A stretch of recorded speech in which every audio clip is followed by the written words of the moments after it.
Bonjour à tous, merci beaucoup pour cette invitation qui date d'il y a 2 ans, mais on a fini par y arriver. Donc avec Lucie, on est de Clermont-Ferrand, on travaille dans 2 unités de recherche différentes.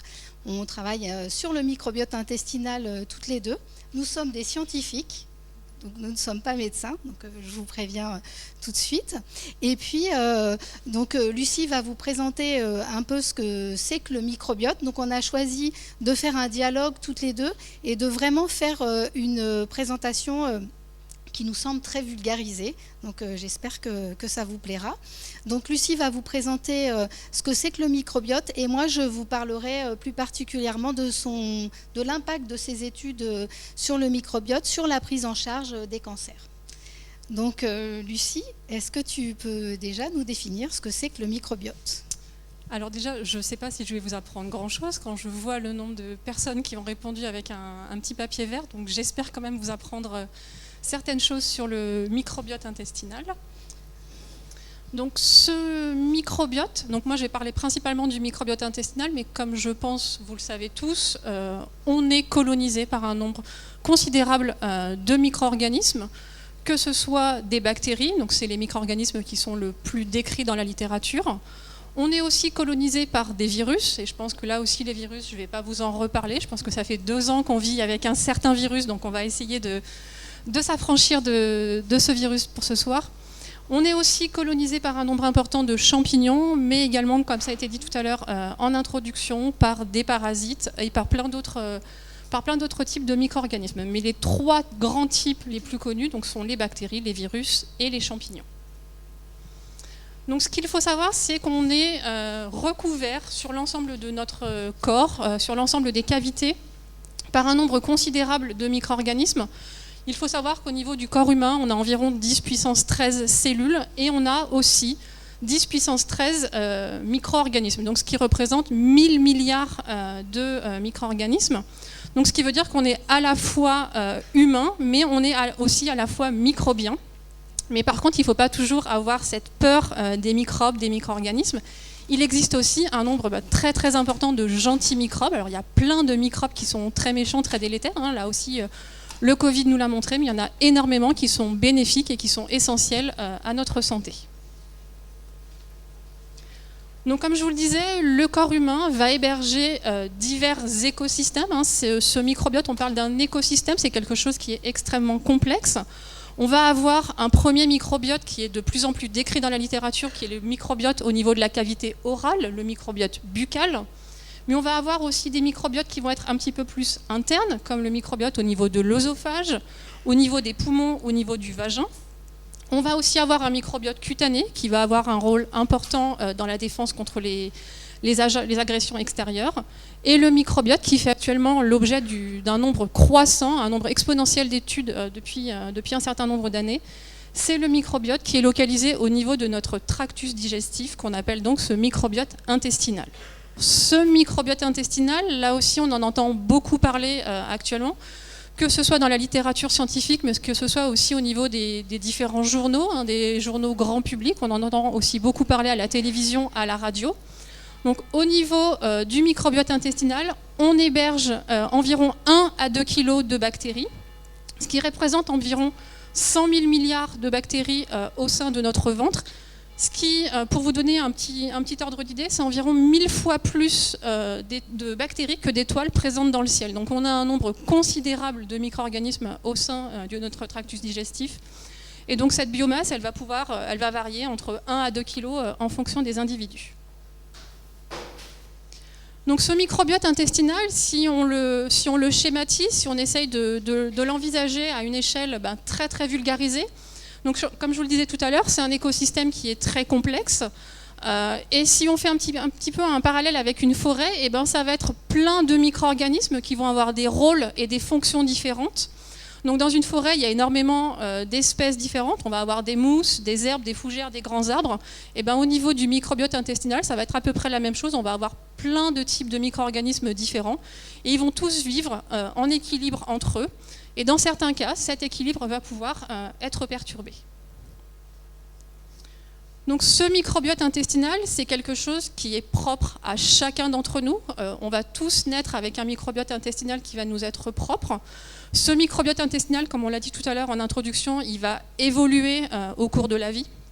Et ce microbiote, pour faire là encore un parallèle assez simple, ça va être en quelque sorte une empreinte digitale. Vous allez avoir chacun un microbiote qui va vous être propre.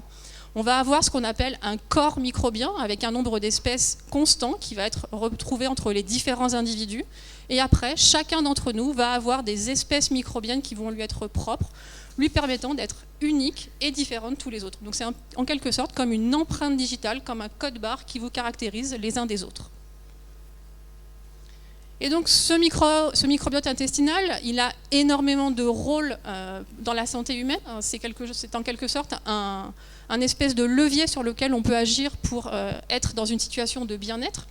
Son premier rôle, celui qui a été le premier décrit dans la littérature scientifique, c'est son rôle dans la digestion. Chaque jour, on ingère des quantités plus ou moins importantes en fonction des individus, de différentes sources, que ce soit des lipides, des glucides, des protéines, des molécules complexes qui vont donc être ingérées et qui vont être dégradées en plus petites molécules par ces bactéries qui constituent notre microbiote intestinal pour pouvoir fournir de l'énergie à votre organisme. Et en quelque sorte, ce microbiote, ça va être le rôle de carburant. Il va permettre de la synthèse de ces molécules nécessaires à notre bien-être. Le microbiote, on peut aussi, il a un rôle qui est très très bien connu, un rôle de défense, un rôle de barrière. Là encore, si on fait un parallèle avec une image assez simple, le microbiote, ça va être un ensemble de bactéries qui vont être des petits soldats. Et ces petits soldats, quand ils vont voir un envahisseur arriver, et ces petits soldats, ils vont venir se serrer les uns contre les autres pour former une barrière, pour éviter que les envahisseurs viennent rentrer et viennent perturber cet écosystème. Ce microbiote, il a donc un rôle important dans la défense contre les agents pathogènes, que ce soit contre d'autres bactéries, donc des mauvaises bactéries, que ce soit contre des virus. Et il va donc être aussi à l'origine de la défense de notre organisme, notamment via la réponse immunitaire. Et de plus en plus d'études à l'heure actuelle, que ce soit au niveau français ou au niveau international, montrent que ce microbiote intestinal, certes, il va avoir un rôle au niveau digestif, mais il va aussi être capable de communiquer avec plein d'autres organes, en particulier avec le foie, en particulier avec les poumons, et de plus en plus, un lien est en train d'être établi entre le microbiote intestinal et le cerveau. Donc un dialogue important qui se ferait dans les deux sens entre ce microbiote intestinal, qu'on appelle très souvent aussi le deuxième cerveau, et notre premier cerveau. Et donc ce microbiote intestinal, bien évidemment, il va être sous l'influence de très nombreux facteurs, certains facteurs sur lesquels on va pouvoir agir, certains autres facteurs sur lesquels il va être beaucoup plus difficile d'agir. Le patrimoine génétique va être un facteur qui va influencer le microbiote intestinal, mais ça va être beaucoup plus compliqué d'agir sur la génétique, alors que d'autres facteurs sur lesquels il va être beaucoup plus facile d'agir pour pouvoir moduler ce microbiote. En particulier l'alimentation. En favorisant certains régimes alimentaires, on va pouvoir favoriser certaines bonnes bactéries. Mais d'autres facteurs, là encore, vont être difficilement modifiables, que ce soit l'âge, que ce soit la prise de médicaments ou encore le mode d'accouchement. Donc pour être en bonne santé, tout est une question d'équilibre, une question de balance qui doit être à l'équilibre entre avoir une quantité suffisante de ces bonnes bactéries qui constituent notre microbiote intestinal pour faire face à l'arrivée de ces mauvaises bactéries. Et du coup, que se passe-t-il en cas de déséquilibre, Lucie ? Donc cette balance, elle est quand même globalement bien équilibrée chez l'ensemble des personnes, mais dans certains cas, cette balance, elle va être perturbée et on va avoir un afflux majeur de ces mauvaises bactéries, ce qui va donc déséquilibrer nos deux plateaux. Et donc cette rupture de l'équilibre, elle va pouvoir être à l'origine de différents types de pathologies. Des pathologies qui vont se localiser au niveau digestif, que ce soit des maladies inflammatoires chroniques, comme une des maladies extrêmement connues à l'heure actuelle et bien décrite, qui est la maladie de Crohn. Le développement de certains symptômes digestifs qui sont caractéristiques du syndrome de l'intestin irritable.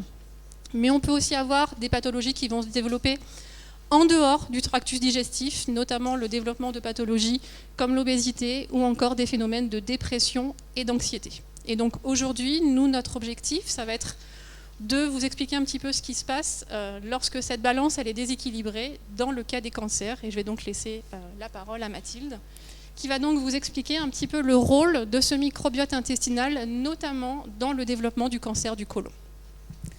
Donc tout d'abord, je vais vous expliquer un petit peu comment les chercheurs ont mis en évidence le rôle du microbiote dans le développement du cancer du côlon. Donc comme Lucie vous l'a dit, il existe une balance entre les mauvaises bactéries et les bonnes bactéries dans notre tube digestif. Et en fait, pour mettre en évidence le rôle du microbiote intestinal dans le cancer du côlon, ce qu'ont fait les chercheurs et associés aux cliniciens, ils ont récupéré des prélèvements de fesses, des prélèvements de selles, et ils ont étudié le microbiote. Alors, au début, on étudiait le microbiote sur des géloses en culture, et puis, grâce à l'avènement des nouvelles technologies et la baisse des prix du séquençage, on peut séquencer notre ADN, l'ADN de notre microbiote, et du coup, les chercheurs ont mis en évidence des déséquilibres importants avec une hausse importante des mauvaises bactéries dans les selles des patients et une baisse des bonnes bactéries. Alors ça ne veut pas forcément dire que le microbiote joue un rôle. Ça veut juste dire qu'il y a un déséquilibre. Est-ce que ce déséquilibre est lié au fait que la tumeur s'est développée ou est-ce que ce déséquilibre est à l'origine du développement du cancer? Donc là, pour répondre à cette question, eh bien, les chercheurs ont récupéré encore des fesses et l'ont administré par voie orale à des animaux. Et dans ce genre d'études, on travaille surtout chez la souris. Et donc, ce qui a pu être observé, et ce qu'on a vu aussi dans les travaux qu'on fait au laboratoire, eh bien, c'est quelques semaines après l'administration du microbiote, eh bien, la maladie a été transférée aux animaux. Donc là, on avait une preuve que le microbiote intestinal pouvait jouer un rôle ou participer au développement des tumeurs. Alors après, il fallait essayer d'identifier parmi tout l'écosystème dont nous a parlé Lucie, eh bien, quelles sont les bactéries qui peuvent jouer un rôle. Alors en fait, dans le cancer du côlon, les chercheurs ont mis en évidence que c'était plutôt un cocktail de bactéries qui jouait un rôle. Alors ça, c'est un petit peu différent d'un autre cancer que vous connaissez peut-être, qui est le cancer de l'estomac. Dans le cancer de l'estomac, donc c'est un autre cancer du tube digestif, et bien là, c'est une bactérie qui a été mise en évidence qui s'appelle Helicobacter pylori. Et bien dans le cancer du côlon, il ne semble pas qu'on soit dans ce cas-là, et donc c'est plutôt, donc, comme je vous le disais, un cocktail de bactéries qui seraient impliquées. Alors, j'ai listé quelques bactéries. Ça, c'est pas très très important. Il y a des petits points en plus derrière les noms, donc il y en a d'autres. Ce qu'il faut savoir, c'est que donc c'est pas une seule bactérie, mais un cocktail de bactéries qui jouera un rôle dans le développement du cancer du côlon. Ce qu'on a vu aussi, c'est que il n'y avait pas uniquement les bactéries qui jouent un rôle, que ces bactéries doivent être dans un environnement particulier et il y a d'autres acteurs qui jouent aussi un rôle dans l'association bactéries-cancer du côlon. Et donc ces acteurs qui vont aussi jouer un rôle, ça va être la génétique du patient et de la tumeur, mais aussi une alimentation riche en gras et en sucre favorise l'émergence des mauvaises bactéries. La prise de médicaments et notamment les antibiotiques, ce sont des médicaments qui ciblent les bactéries, eh bien ces antibiotiques peuvent aussi être associés et sont des facteurs de risque de développement de cancer du côlon. Alors, pas de panique dans certaines conditions, etc. Et puis, la sédentarité, donc le manque de sport, peut aussi jouer un rôle sur notre microbiote et le développement du cancer du côlon. Et enfin, le stress. Donc, les bactéries jouent un rôle.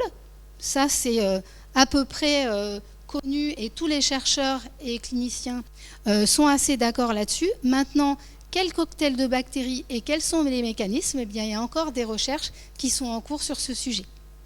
Il faut savoir que ce domaine de recherche date d'à peu près une quinzaine d'années. Donc, en termes de recherche, quand on travaille dans un laboratoire, c'est vraiment très récent. Alors, en plus du rôle du microbiote dans le développement de la maladie, il a été mis aussi en évidence que le microbiote pouvait jouer un rôle une fois que la maladie était installée et que le cancer s'était développé. Alors là, sur cette diapo, j'ai mis 2 S en rouge, à traitement et à cancer. Alors, ce n'est pas des fautes de frappe, c'est fait exprès. Donc en fait, il a été montré que le microbiote intestinal pouvait avoir un impact sur la réponse au traitement. Et le traitement, vous voyez, j'ai mis un S, donc c'est les traitements. Il y a des publications qui montrent un rôle du microbiote dans la réponse aux chimiothérapies. Il y a aussi des travaux qui montrent un rôle dans la réponse aux immunothérapies, à la radiothérapie, et au laboratoire, nous avons donné des données récentes qui montrent que le microbiote intestinal pourrait aussi jouer un rôle sur les complications post-chirurgicales, donc après l'opération. Donc, le microbiote intestinal, certaines bactéries pourraient jouer un rôle dans la réponse au traitement. Lucie, tout à l'heure, vous a dit que le microbiote intestinal jouait sur les petits soldats de notre organisme, donc à distance. Et pourquoi j'ai mis un S à cancer? Eh bien parce que non seulement le microbiote intestinal va jouer un rôle dans la réponse au traitement, dans la prise en charge du cancer du côlon, mais aussi dans d'autres cancers qui ne sont pas au niveau du tube digestif. Et par exemple, il y a beaucoup de données, on en parlait tout à l'heure sur le mélanome, le cancer de la peau, où il a été montré qu'avec le microbiote intestinal, on pouvait prédire si les patients allaient répondre ou pas à des immunothérapies. Donc c'est grâce à cette action à distance. Donc là encore, tous les mécanismes ne sont pas forcément connus et sont encore en cours d'étude. Donc comme Mathilde vient de vous l'expliquer, il semblerait vraiment que ce microbiote intestinal soit un levier, un outil sur lequel on peut agir. Et de plus en plus d'équipes cliniques s'intéressent à ce rôle et à ce nouvel outil dans le traitement du cancer. Et Mathilde va vous expliquer cela plus en détail. Alors voilà, je vous ai dit qu'il y avait encore beaucoup de travail sur les mécanismes à faire. Cela dit, le microbiote pourrait déjà être un outil pour le médecin. Alors, tout d'abord, je vous ai dit, je viens de vous parler du microbiote intestinal et de la réponse au traitement.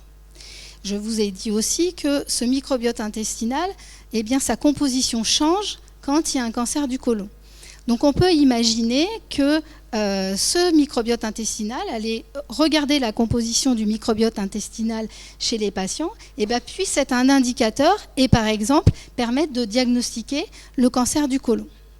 Alors pour le diagnostic, pour l'instant, ce n'est pas encore très très développé, mais par contre, le microbiote intestinal est de plus en plus étudié pour prédire la réponse au traitement des différents cancers. Donc là, il y a plein d'études cliniques qui sont en cours au niveau du monde entier, qui sont présentées dans les congrès, etc. Et je vous parlais du mélanome tout à l'heure, vraiment, il commence à y avoir des signatures qui se dessinent pour prédire la réponse au traitement. Donc les médecins pourraient utiliser la composition du microbiote intestinal pour personnaliser les traitements et pour essayer eh bien, de plutôt choisir une thérapie qui répondrait plutôt qu'une autre.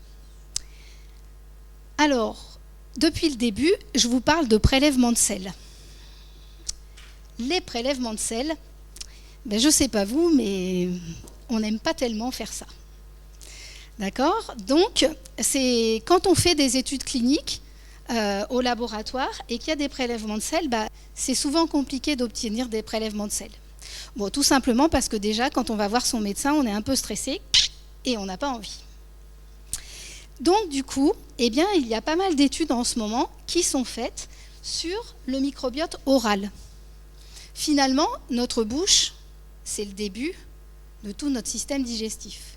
Donc, est-ce que les modifications du microbiote que l'on observe dans le côlon chez les patients atteints de cancer, est-ce qu'on va retrouver des modifications aussi dans la bouche? Et du coup, ce serait plus facile d'étudier le microbiote par un petit écouvillon comme ça, plutôt que d'avoir des prélèvements de sel.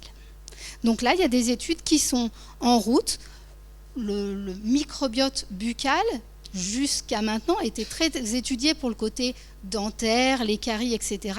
Et donc, il y a tout un nouveau champ de recherche qui se fait là-dessus pour essayer de voir s'il ne pourrait pas y avoir des signatures de microbiote dans notre bouche. Donc ça, c'est la première chose. Et puis, la deuxième chose, eh bien, Lucie vous en a parlé tout à l'heure, on peut intervenir sur notre microbiote. Donc, tout l'enjeu est d'essayer de faire redevenir notre microbiote malade vers un microbiote en bonne santé. Alors, comment on peut faire ça? Eh bien, on peut le faire via l'alimentation, d'où le sujet d'aujourd'hui et la thématique d'aujourd'hui. On peut aussi le faire avec de l'activité physique, ou évidemment en associant le tout. Donc, au laboratoire, nous avons fait quelques expériences chez la souris et le rat, et nous avons montré que l'exercice physique pouvait réverser le microbiote malade vers un microbiote plutôt en bonne santé. Et puis, la dernière intervention qu'on peut faire, c'est en utilisant des médicaments à base de microbiote. Vous avez tous entendu parler de probiotiques. Et puis, il y a aussi peut-être une thérapie dont vous avez entendu parler, qui est la transplantation fécale, donc où on transplante des fesses de patients de microbiote en bonne santé aux patients. Alors ça, c'est pour l'instant, c'est pas encore, c'est plutôt à très long terme dans la prise en charge des patients atteints de cancer, mais c'est déjà utilisé cette thérapie pour des infections intestinales. Alors, ces interventions-là permettraient d'agir sur notre microbiote pour le rendre en meilleure santé. Alors bien sûr, ça permettrait, puisque notre microbiote a un rôle sur la réponse en traitement, ça permettrait peut-être de mieux guérir. Alors évidemment, on l'associe à des traitements, on ne va pas faire que ce genre d'intervention, bien sûr. C'est des interventions en plus. Et tout ça, il faut le faire en demandant l'avis de son médecin quand on est sous traitement, etc. Donc ça, c'est la première chose. Et puis, la deuxième chose, on pourra agir sur notre microbiote pour prévenir. Donc, pour prévenir le développement de la maladie ou pour prévenir l'apparition de récidives, par exemple. Donc, j'espère vous avoir convaincu que le microbiote est un champ de recherche intéressant et qu'il pourra, dans le futur, mais plutôt maintenant un futur proche, améliorer la prise en charge des patients. Je vous remercie. Donc voilà les photos de nos deux laboratoires.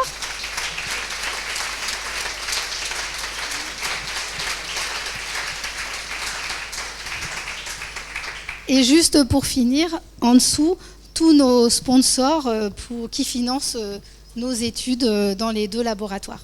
Merci. Merci. Merci beaucoup Mathilde et Lucie.